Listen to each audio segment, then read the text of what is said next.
এটি বিশ্বের সবচেয়ে বিস্ময়কর মানবসৃষ্ট স্থাপনা। এটি বানাতে জীবন দিতে হয়েছিল প্রায় ৫ লক্ষ মানুষকে, সেই সঙ্গে দেউলিয়া হয়ে গিয়েছিল কয়েকটি সাম্রাজ্য। প্রায় ২০০০ বছর ধরে পাহাড়, নদী, সমুদ্র, বন জঙ্গলের বুক চিরে তৈরি করা হয়েছিল এই স্থাপনাটি। বলছিলাম বিশ্বের সপ্তম আশ্চর্যের মধ্যে অন্যতম আশ্চর্য চীনের মহাপ্রাচীরের কথা। চীনের এই প্রাচীর কেবল দৈর্ঘ্যেই নয়, ইতিহাস, সংস্কৃতি এবং নির্মাণশৈলীর দিক থেকেও অনন্য। তবে এই প্রাচীর তৈরির পেছনেও রয়েছে এক রহস্যময় ইতিহাস। এই প্রাচীরের সঙ্গে ড্রাগনের কি সম্পর্ক আছে?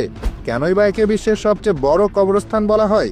এত বিশাল ইতিহাস বহন করার পরেও কেন একে ডাকা হয় বিশ্বের অন্যতম বড় লস্ট প্রজেক্ট নামে? সেই সম্পর্কে জানব আজকের ভিডিওতে। আধুনিক পরিমাপ অনুযায়ী চীনের মহাপ্রাচীরের মোট দৈর্ঘ্য প্রায় ২১,১৯৬ কিলোমিটার, অর্থাৎ অর্ধেক পৃথিবীর পরিধির চেয়েও বেশি বড় এই প্রাচীরটি। চীনের পূর্ব উপকূলীয় সানহাইগুয়ান এলাকা থেকে শুরু হয়ে পশ্চিমের গোবি মরুভূমির জিয়াওগুয়ান পর্যন্ত বিস্তৃত the great wall of China. পাহাড়, মরুভূমি, উপত্যকা, বন, প্রান্তর সব কিছুকেই বিদীর্ণ করে আজও ঠাঁই দাঁড়িয়ে আছে এই প্রাচীরটি। দ্য গ্রেট ওয়ালের নির্মাণের সূচনা হয় খ্রিস্টপূর্ব ৭ম শতকে। সে সময় চীনের বিভিন্ন রাজ্য নিজেদের নিরাপত্তার জন্য আলাদা আলাদা দেওয়াল তৈরি করতে শুরু করে।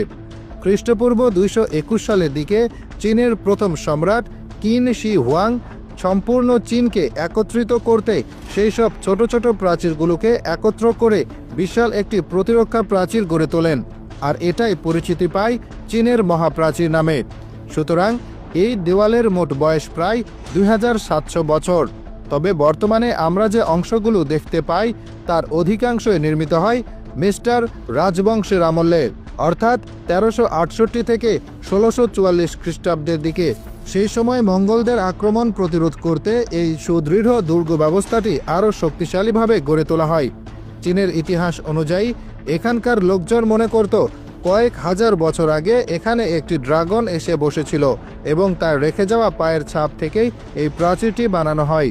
তাই চীনের মহাপ্রাচীরকে ড্রাগনের সাথেও তুলনা করা হয়। দ্য গ্রেট ওয়াল নির্মাণ যখন শুরু হয় তখন লোহার যন্ত্রপাতি, ক্রেন, সিমেন্ট ও কংক্রিট, নকশার জন্য ক্যাড কাগজ কিছুই ছিল না। মানুষ কাঁধে করে ইট পাথর বহন করত, কাঠ আর মাটি দিয়ে দেওয়াল তৈরি করত, কখনো বা পাহাড়ও কাটতে হতো।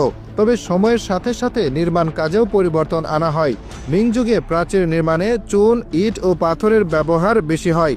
সেই সঙ্গে দেওয়ালটিতে কিছু অত্যাধুনিক সুবিধাও যুক্ত করা হয়, যেমন দূর থেকে সৈন্যদের নজরদারি করার জন্য ওয়াচ টাওয়ার, ধোঁয়া বা আগুনের সংকেত দেওয়ার জন্য বেকন টাওয়ার, সৈন্যদের প্রবেশ ও তথ্য সরবরাহের জন্য গোপন প্রবেশপথ ইত্যাদি। চীনের মহাপ্রাচীর নির্মাণে অংশ নেয় হাজার হাজার সৈন্য, কৃষক, কয়েদি, এমনকি সাধারণ মানুষও। ইতিহাসবিদদের মতে প্রায় ১০ লাখ শ্রমিক এই নির্মাণ কাজে যুক্ত ছিল। নির্মাণের সময় কঠোর পরিশ্রম, খাদ্যের অভাব এবং দুর্ঘটনার কারণে বহু মানুষ প্রাণ হারায়। সেই কারণে কেউ কেউ একে বিশ্বের সবচেয়ে বড় কবরস্থানও নামেও ডাকেন।